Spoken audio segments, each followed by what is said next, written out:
अस्सलाम वालेकुम अम्मी जान। वालेकुम अस्सलाम ईमानी। अम्मी जान, मैंने एक बच्चे को देखा, वो बहुत ज्यादा रो रही थी और उसकी जो मम्मा थी वो लगातार फोन लगी हुई थी फोन में। जी ईमानी, आजकल ऐसा ही हो रहा है। बच्चों को किस तरह डील किया जाए। माँ बाप कहते हैं हमारा बच्चा नाफरमान है, बच्चा सुनता ही नहीं, बच्चा ये है बच्चा वो है। हमारे नबी का एक फरमान है, अपने बच्चों को इज्जत दो। मेरे नबी कैसे इज्जत देते थे हजरत फातिमा ज़हरा को। घर में एंटर होती और ये हजरत फातिमा का आना कोई 8वां दिन नहीं होता था। घर के साथ घर था, 2-4 घर छोड़कर साथ में घर था।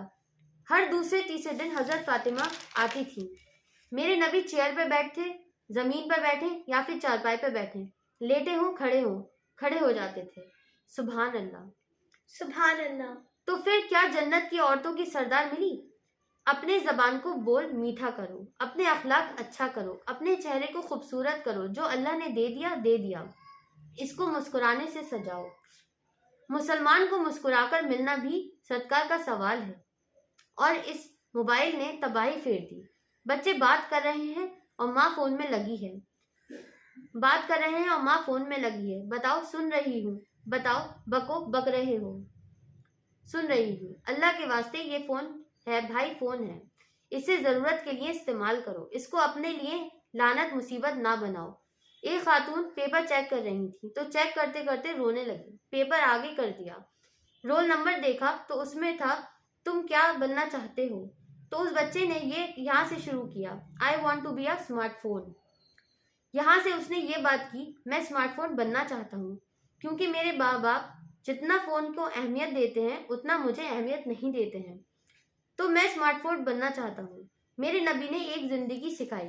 आप घर में आते थे मुस्कुराने के साथ, मुस्कुराकर ही एंटर होते थे, इजहार मोहब्बत फरमाते थे। अरब के माहौल में बीवी से इजहार मोहब्बत ऐब था और जीएफ बनाना फक्र था। अपनी शादियां माँ बाप की राय से करो, माँ बाप की दुआएं लेकर करो, अपने फैसले खुद मत करो। ये क्या कर रहे हो। लड़के लड़कियों जितना बच सकते हो बचो, अपने फैसले माँ बाप के हवाले करो, क्योंकि अरब के माहौल में इजहार इश्क बीवी से ऐब और गर्लफ्रेंड के लिए अशार। इस कल्चर में बहारे मजमे में एक आदमी पूछता है, या रसूलल्लाह, आपको सबसे ज्यादा किससे मोहब्बत है। तो आपने नबी, हमारे प्यारे नबी सल्लल्लाहु अलैहि वसल्लम ने क्या कहा सुनो। आपने जोर से फरमाया, आयशा से। वो हिल गया, रसूल अल्लाह, मेरा मतलब ये नहीं है, मेरा मतलब है कि मर्दों में किससे ज्यादा प्यार है। तो आपको पता चल गया, इसकी नफ्स पर हाथ रख लिया कि इसको हजम नहीं हुआ कि मैंने आयशा का नाम लिया। अब आपने कहना था कि अबू बकर से, तो आपने कहा आयशा के अब्बा से।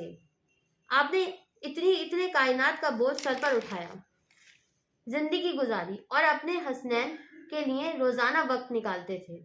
आप कहते हो मैं एक्टर हो गया हूँ, मैं प्रोफेसर हो गया हूँ, मेरे पास टाइम नहीं है। तो क्या फायदा, अपने बच्चों के लिए टाइम नहीं है तो तुम क्या करो, झक मार रहे हो। जवाब दो जोर से। 7 बार 7 बर्रे आजम के इंसान और कायनात की तक इंसानों की जिम्मेदारी सर पर हो और वो रोज बच्चों के लिए वक्त निकाले। मेरे शरारती बच्चे किधर हैं। रोजाना दूसरे तीसरे दिन आप हसनैन को टाइम देते, देखकर उनके लिए ऐसे आप उनके लिए हाथ पर बिछा लेते और पांव जो घुटने भी उठा देते। हाथ घुटने लेवल करके कमर पूरी जैसे सवारी होती है। आओ भाई बच्चों, अपने ऊंट पर चढ़ जाओ। दोनों बच्चों को ऊपर चढ़ाकर कमरे में चक्कर लगाते, फिर कहते तुम्हारा ऊंट कैसा है। फिर दोनों को चढ़ाकर हजरत ज़ैनब को चढ़ाते, फिर हसनैन ऊपर से कहते बड़ी आलीशान सवारी है भाई। तो फिर मेरे नबी ने नीचे से कहा बड़ी आलीशान सवारे हैं। मेरे सबसे बड़ा सरमाया मेरी औलाद है। मैंने उसे टाइम नहीं दिया, मैंने उसे इज्जत नहीं दी। टीचर्स का रुतबा बहुत बड़ा है, अल्लाह ने बनाया है।